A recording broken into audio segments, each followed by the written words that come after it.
दोस्तों सोचो, शादी की रात ही कोई चुड़ैल तुम्हारे मंगेतर को उठाकर एक जादुई पोर्टल में गायब हो जाए और उसे बचाने निकलो तो पता चले असली दुश्मन तो तुम्हारे ही अंदर छुपा बैठा है। इस कहानी का एंड आपको अंदर तक हिला देगा।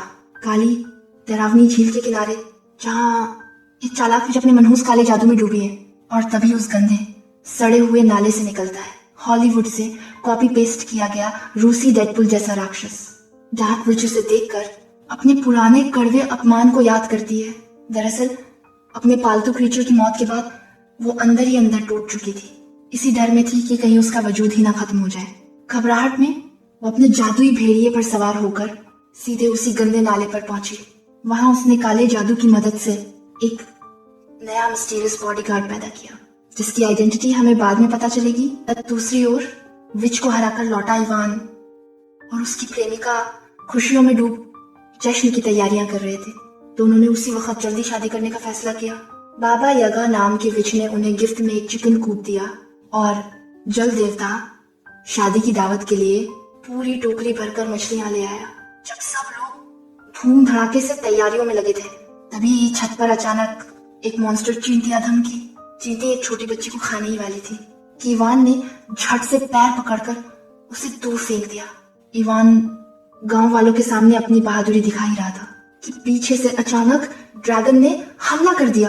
इवान की मंगेतर ने पत्थर फेंककर ड्रैगन का ध्यान भटकाया और उसके तीनों सिर घोड़ा गाड़ी के पहिए में फंस जाते हैं। जादूगर ने चमकता मैजिक पाउडर निकाला और ड्रैगन पर छिड़क दिया और देखते ही देखते उसे बांस की टोकरी में कैद कर लिया। हर तरफ सन्नाटा है। जादूगर को एहसास हो गया था कि मुसीबत अभी टली नहीं है और उसने इवान को सतर्क कर दिया।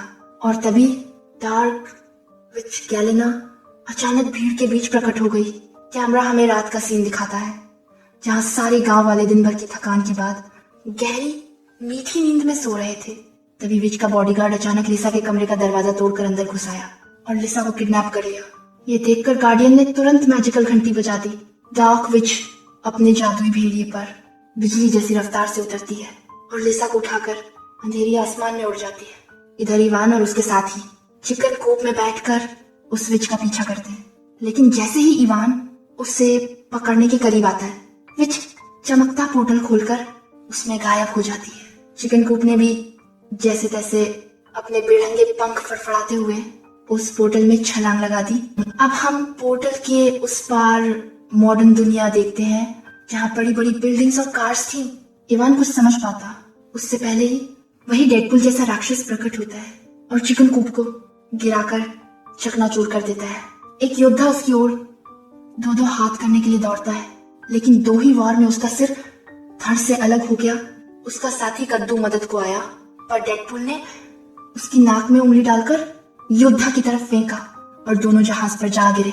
इसी अफरा तफरी में गार्डियन की नजर एक चमकदार लाल पंख पर पड़ती है। उसकी चमक मानो किसी दिशा की ओर इशारा कर रही है। लिसा तक पहुंचने का इकलौता सुराग शायद यही है। बता दूं, यहाँ दाढ़ी वाला मुर्गा असल में मशहूर फायरबर्ड है। अजीब बात है कि नर होकर भी अंडा देता है और अंडा देते समय कई मादा फायरबर्ड उसे घेर कर अंडे की सुरक्षा करती हैं। गार्डियन बताता है फायरबर्ड्स में नर ही अंडा देते हैं, वो भी जिंदगी में सिर्फ एक बार, और ये सुनहरा अंडा दुनिया का कोई भी सवाल हल कर सकता है। गार्डियन फौरन फायरबर्ड के पास पहुंचता है लेकिन पक्षी राजा लिसा का नाम सुनते ही सर हिलाकर मना कर देता है। इवान तलवार निकालकर डराता है और उसी शॉक में फायरबर्ड का अंडा बाहर गिर जाता है और हैरानी की बात सारे मुर्गे एक एक करके इंसानी रूप में बदल गए। पानी देवता इस नजारे से खुशी के मारे फूला नहीं समा रहा था। उसने मोतियों की माला गिफ्ट देकर दोस्ती बढ़ाने का सुनहरा मौका लपक लिया। इसके बाद पानी देवता भी एक हैंडसम आदमी में बदलकर पक्षी राजा की रानियों से मीठी शरारतें करने लगता है। ये सब देखकर पक्षी राजा भड़क उठता है और गुस्से में सभी को महल से बाहर फेंकवा देता है। लेकिन इवान ने सब पहले से प्लान कर रखा था। उसने मौके का फायदा उठाकर बर्ड किंग का सोने का अंडा चुरा लिया। अब सवाल ये था, इसे इस्तेमाल कैसे करें? कितनी भी कोशिश करें अंडा टस से मस नहीं होता। लेकिन रात होते ही सुनहरे अंडे पर खुद चमकते शब्द उभर आए, मैं कल खुलूंगा। सब लोग अगले दिन का बेसब्री से इंतजार करने लगे। लेकिन अगले दिन भी अंडा नहीं खुला। उस पर अब भी लिखा था कल खुलूंगा। ये तो पूरा टाइम का चक्रव्यूह था, यानी कल तक पहुंचे बिना अंडा कभी नहीं खुलेगा। गार्डियन को तभी याद आता है इस मॉडर्न दुनिया में एक विच रहती है जो लोगों का टाइम चुराकर जिंदा रहती है। अगर उसका टाइम क्रिस्टल मिल जाए तो शायद कल तक पहुंचना आसान हो जाए। सब लोग खोज पर निकलने वाले ही थे कि अचानक लिसा ने गार्डियन को पकड़ लिया। गार्डियन समझ गया ये असली लिसा नहीं बल्कि भेष बदली हुई डार्क विच थी। पलक झपकते ही उसने गार्डियन को अपने कंट्रोल में कर लिया। उधर इवान टाइम क्रिस्टल की मांग कर रहा है पर काउंटर पर बैठी महिलाएं जैसे उसे सुन ही नहीं रही। गुस्से में इवान का पारा चढ़ गया और काउंटर तोड़कर अंदर जाने लगा। डर के मारे वह महिलाएं अपने असली राक्षसी रूप में आ गई। उन्हें मजबूरन वो सीक्रेट कमरा खोलना पड़ा और वे इवान को टाइम क्रिस्टल वाली दुनिया में ले गईं। लेकिन प्रॉब्लम ये थी वे महिलाएं उसी क्रिस्टल की एनर्जी से जिंदा थी। अगर इवान क्रिस्टल ले जाएगा तो उनका अंत तय था। वे रोती गिड़गिड़ाती हैं पर इवान के सामने उसकी मंगेतर का चेहरा घूम रहा है। इवान ने दिल पर पत्थर रखकर क्रिस्टल ले लिया। क्रिस्टल उठाते ही महिलाएं दर्द से चीख उठी और उनका शरीर टूटकर बिखरने लगा। थोड़ी ही देर बाद सड़क पर एक अजीब नजारा दिखता है। एक आदमी चलते जा रहा है जिसका सिर पंपकिन जैसा था। असल में ये दो लोग थे, लॉर्ड और उसका साथी ब्लॉब। दोनों ने एक मोटरसाइकिल देखी और वे बिना सोचे उसे चुराकर भाग जाते हैं। उधर दूसरी तरफ राक्षस राजा का सिर एक औरत के शॉपिंग बैग में जा गिरता है। औरत उसे खिलौना समझकर घर ले आती है, लेकिन राक्षस राजा की धमकी भरी बातें सुनकर वो उसे डस्टबिन में फेंकने बाहर जाती है। उसी वक्त मोटरसाइकिल पर राक्षस राजा का धड़ और ब्लॉब सिर तलाशते हुए आते हैं। ब्लॉब के जमीन पर उछलते ही औरत के हाथ से सिर छूट जाता है और इस तरह राक्षस राजा को आखिरकार अपना सिर वापस मिल गया। अगले सीन में इवान टाइम क्रिस्टल लेकर बाहर आया ही था कि सामने खड़ी थी गुस्से से भरी फीनिक्स पक्षियों की टोली। वे इवान को जला देने वाले होते हैं कि तभी राक्षस राजा वहां पहुंचा। फीनिक्स पक्षियों ने तुरंत हमला किया लेकिन आग का उस पर जरा भी असर नहीं हुआ। इतना शक्तिशाली योद्धा सामने देखकर फीनिक्स राजा की सिट्टी पिट्टी गुम हो गई और वो अपने झुंड के साथ भाग खड़ा हुआ। इसके बाद इवान ने टाइम क्रिस्टल निकाला और उसे राक्षस राजा को दे दिया। राजा मंत्र पढ़ना शुरू करता है और क्रिस्टल की शक्ति धीरे धीरे जादुई तलवार में समाती जाती है। जादूगर ने इस तलवार का इस्तेमाल करके सीधे एक पोर्टल खोल दिया। उसके बाद था कल का दिन। इवान ने सुनहरा अंडा पोर्टल की ओर बढ़ाया और अंडा आखिरकार खुल जाता है। इवान ने सवाल पूछा और उसे लिसा का ठिकाना पता चल गया। अंडे की चमकती रोशनी उसे रास्ता दिखाने लगी। इवान बाइक पर सवार होकर उस उजाले का पीछा करने लगा।